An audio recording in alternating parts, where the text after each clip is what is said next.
मुंडा साहिर कुनी पूर्ति सांगरे रहुचंती पुओ ओ झियो। चंपुआ एनएससी सफेई काम करी परिवार गुजराण मेंटाउछंती कुनी। आज पर्यंत प्रधानमंत्री आवास योजना रे घर खंडे पाइबारु वंचित अछंती। गरीब असहाय को प्रधानमंत्री आवास योजना रे बासगृह जोगाई देबार नियम रहिछि, किंतु विभागीय अधिकारी अवहेला जोगु प्रकृत हिताधिकारी योजनार सुफल पाउनथिबा अभियोग होइछि।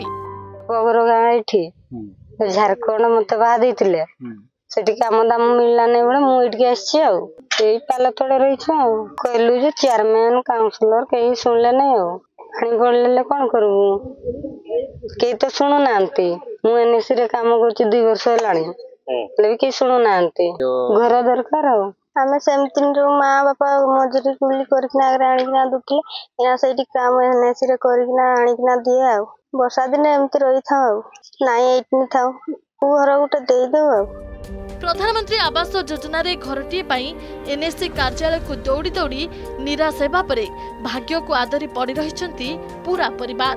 पौराध्यक्ष और काउंसिलर को मध्य बारंबार अभियोग होइछि। दिन बितुथिले सुधा आवास योजना रे घर मिलु नथिबारु दुख कष्ट रे दिन काटुछंती कुनी। 25 वर्षर बीजेडी सरकार और प्रशासन अणदेखा जोगु प्रकृत हिताधिकारी प्रधानमंत्री आवास योजना रे घर पाइबारु वंचित होइथिबा अभियोग होइछि। जेटा एठी रहिछि पालो तळे विगत दिन रे जो नवीन सरकार थिले कोन कहउथिले नवीन होछि विकासर प्रतिमूर्ति।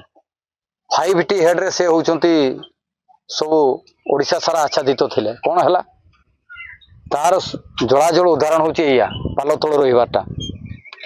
चंपुआ निर्वाचन मंडली होछि धनी निर्वाचन मंडली।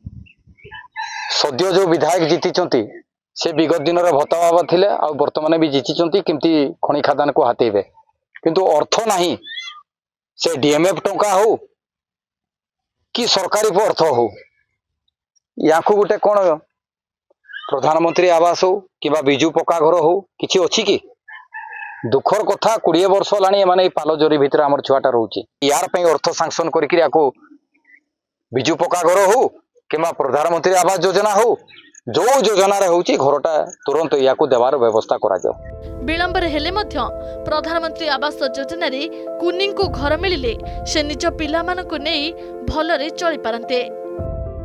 दीर्घ वर्ष धरी जरीपाल तले बितुची कुनीपूर्ति जीवन 3 छुआ को नहीं यही संसार स्वामी मूल लगिले घर चले कुनी मध्य चंपुआ एनएससी रे मध्य काम करती किंतु घरटीए पाई पारि नांती जा फल रे जरीपाल तले दीर्घ वर्ष धरी वर्षा खरा को खातिर न करी रही आछंती। तेबे देखा जाऊ एमानकर दुख केबे दूर होउची एवं कुनीपूर्ति को केबे बासगृह मिली पारुची। चंपुआ एनएससी रु संजीत कुमार बारिक, अर्गस न्यूज। जदि आपंक आम भिडी भल लगा तेब आम चैनल को लाइक शेयर और सब्सक्राइब करने को जमा भी भूलु नहीं।